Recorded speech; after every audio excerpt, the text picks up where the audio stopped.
Welcome to another episode in the Neon Jazz interview series. This episode is with modern jazz pianist Kris Bowers. This young cat is well versed in jazz, hip-hop, and many other genres of music. After winning the Thelonious Monk International Jazz Competition in piano, he received some exposure and released a tasty new album called Heros and Misfits. Over the course of our interview, he spoke openly about doing what Miles Davis might be doing these days, his future plans, growing up in L.A., and much more. Enjoy. Hey, man, thanks for taking a little time out and talking with us. We really appreciate it. Oh, definitely, no problem. Hey, let me go ahead and start off here and just kind of give me a condensed version of what's been going on with you lately. Well, lately, right now I'm working on the score for a Kobe Bryant documentary. That comes out on Showtime in actually a couple of weeks in February. And so I've really been focusing on that for the last couple of months. And yeah, just doing a bit of touring. I did some touring in the fall and winter for my album, and doing a little bit more touring in the spring, and going to put out a new project probably sometime around April. Put like an EP and then a full-length album in the fall. Right on. So let me kind of get to the beginnings of your life and the roots of who you are. You grew up in L.A. What was it about the time that you were growing up in L.A. that really cultivated not only your love of music, but your love of jazz as well? I guess like the schools I went to, there happen to be some really great music programs here in Los Angeles. You have my high school that I went to was in Arts High School, and it puts out some of the greatest young jazz musicians in the last, I think it's been around for 30 years, but Grayson Parlato went there, Gerald Queen went there. There's a number of other really talented young musicians that come out of that school, and other fields as well, dances, acting, and so forth. And so I think that was a big help because I met a lot of people that were in my age group that were playing this music and were serious about it, and really helped not only give me a good practice and a place to play it, but also just it was great to have people my own age that I could relate to about something besides, just being a kid. Yeah, right, absolutely. So talk to me a little bit about your family. How influential were they on your playing and wanting to get into music? Well, they definitely kind of decided. They're not musicians at all, but for some reason, before I was even born, they decided that they wanted me to play piano. And so they actually did the whole, they put headphones on my mom's stomach of different piano players. And it would be some random piano sampler they found at a store, but they just, for some reason, have always felt that the arts are important. And so that was really great because they were, they would find, they were the ones that found these schools for me to go to and found teachers for me to study with, and, drove me all around the city to different things and performances and rehearsals and whatnot. And were really strict about me practicing every day, and got me into the habit of, not doing anything else until I had practiced a sufficient amount of time. So you pretty much answered my next question, which was, why did you pick the piano, but you didn't? Your folks did. So are you happy now that the piano is your gig? Are you happy that that's your instrument, or do you ever look at another instrument and think, man, I'd like to pick that up? I mean, I'm definitely happy that piano is my instrument. It's like, it's it's the instrument that you kind of need to know even if you play another instrument, because it's the only instrument where you can really play both harmony and melodies at the same time, so it's great for songwriting and things like that. And, they call it an orchestra for a reason. There's so much you can do with it, so much sound you can get out of it, and so much you can do for writing. So with all the writing that I do, it's great that I play piano. But I mean, I still pick up other instruments, and I try to learn them, especially for film scoring. Like right now, I'm trying to teach myself bass and guitar so I can get enough to at least let down demos or whatnot, and drums and things like that. Those are also good instruments to learn, so I'm trying to pick up some other things. Sure. I always hear from musicians that the piano is their first choice when they have a song. That's where they sit down and start laying it out. Is that kind of a true thing? Yeah, I think, because again, you can play the chord and the melody at the same time. You can't really do that. Even on guitar, it's hard to do that. You either have to play the chords and hum the melody, or play the melody, or play small chords with the melody. But the piano, you can really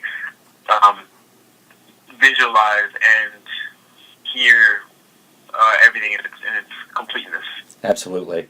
So I always hear that there's this one album or one musician that people hear in jazz that just trips every music light in the universe in their brain. Is there a musician or an album that you listen to jazz-wise that you were like, man, that is it? Yeah, I mean, definitely. When I first heard Oscar Peterson when I was younger, I was just kind of blown away. It's funny because the legend goes that Oscar Peterson first heard Art Tatum and gave up the piano for a few months because he figured he could never play like that. And I didn't give up the piano, but I definitely felt that way when I heard him, because he's just incredible. It's kind of one of those things that you just laugh at because it's so impressive. So he's definitely one of the first piano players that I heard that made me go, I want to be able to try to do something like that.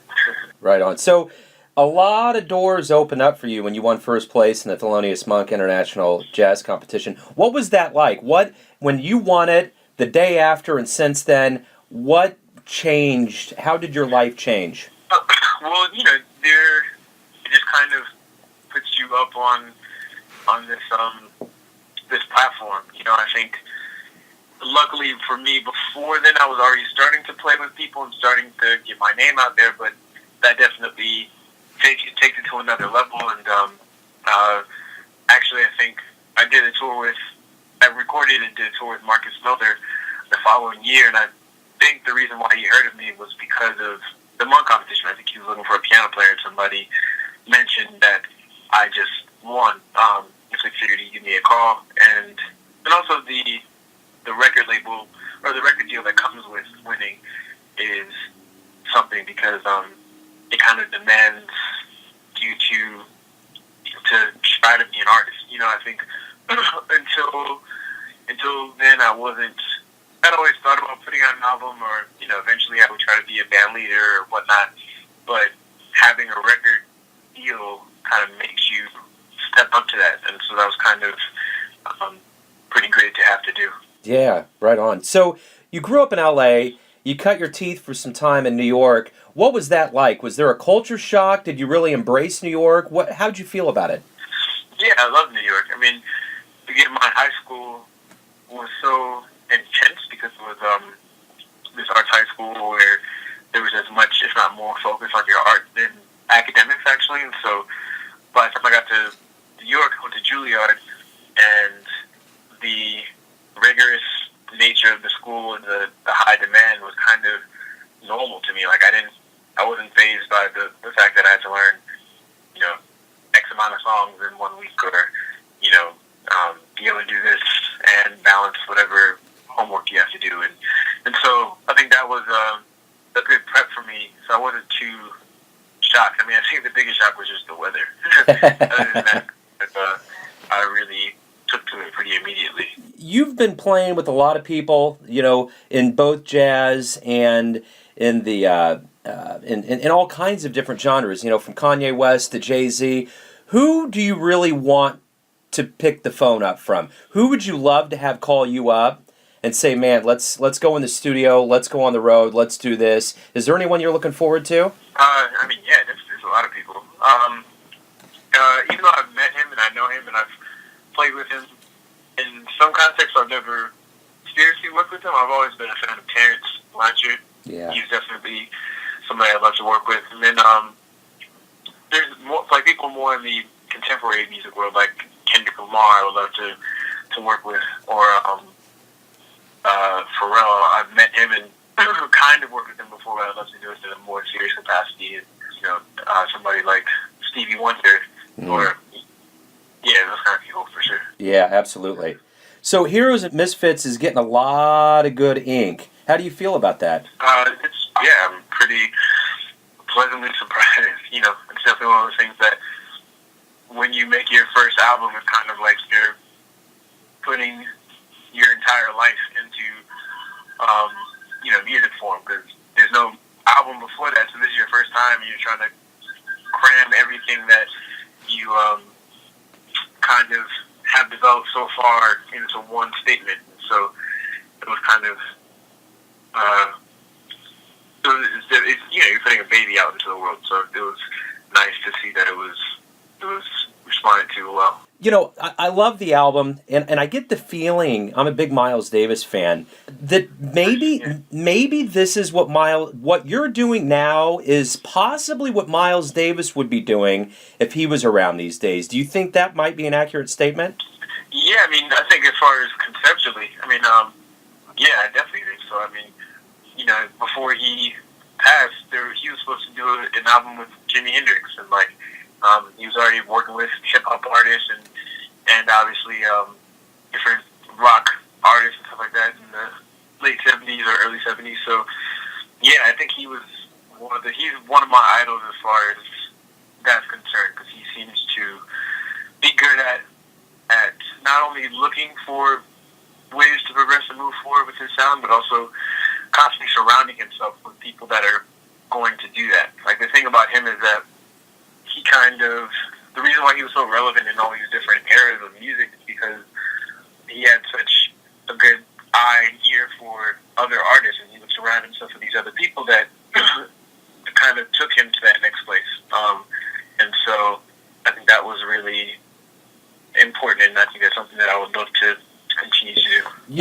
I'll ask a lot of musicians what they think jazz is going to sound like 30 to 50 years from now, and I get a lot of responses, but it kind of always comes back to, I'm just not sure. I think with you, we're getting a pretty definitive answer. Do you feel like what you're doing with crossing and stitching genres together is the way jazz, say Miles, the way he was doing it? Do you think this is a very natural evolution of the craft?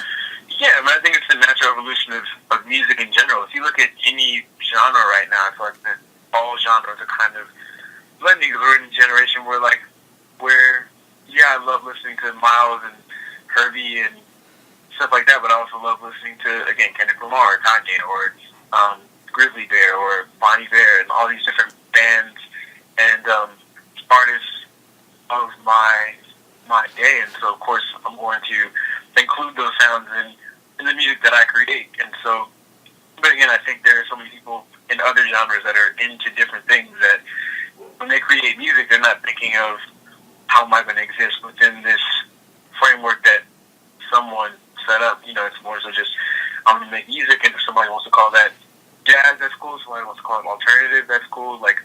It's more so just about creating the music without creating those boundaries of what it's going to be. Who are your heroes? Again, Miles, Herbie, Stevie Wonder, Bob Dylan, Jimi Hendrix, the Beatles, James Baldwin. Yeah, that's a handful of...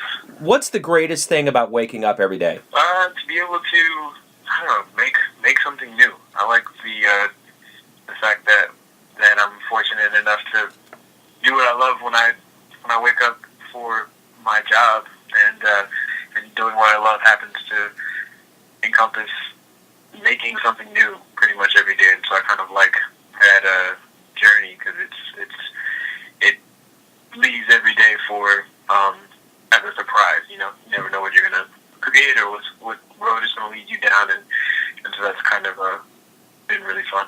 So let's say we catch back up in about 10 years from now. We do a recap interview. I figure out what you've been doing. What do you want to have done in, 10 years from now, 15 years from now? What's on your radar? Definitely more film scoring. I've only done a few films right now, but hopefully doing more and bigger films, and putting out a couple more albums. But I think the bigger thing is I actually would rather find a way to have a pretty strong balance between being a reputable film composer as well as an artist that people look for with their own music. So trying to find a balance between that, but have Right on. So we're kind of coming from the cradle of jazz here in Kansas City, and for my audience, they would be really curious. Do you have any plans on touring, coming through town? I would love to. I've never been to Kansas City before, and it's such, like you said, has such a history there, and there was such a sound back in the day, like Count Basie and like that era of music, and so it would be great to see that and to spend time there. But I've never been, so hopefully when we put together a U.S. tour later this year, we can find a way to get down there. Right on. Let me ask you this final question in the length of brevity here, a tweet. Tell me who you are. I don't know. That's a hard one. I guess I would just say an optimistic, creative individual. That's perfect, man. Kris, you're an amazing talent. Thank you very much for your time and continued success. Thanks so much. Thanks for listening and tuning in to yet another Neon Jazz interview, where we give you a bit of insight into the finest players in New York, Kansas City, and spots all over the USA, giving fans all that jazz. And thanks to Mr. Kris Bowers for his insight and stories. If you want to hear more interviews, go to Famous Interviews with Joe Domino on the iTunes Store, or you can always visit theneonjazz.blogspot.com for all things neon jazz. Until next time, enjoy the music, my friends.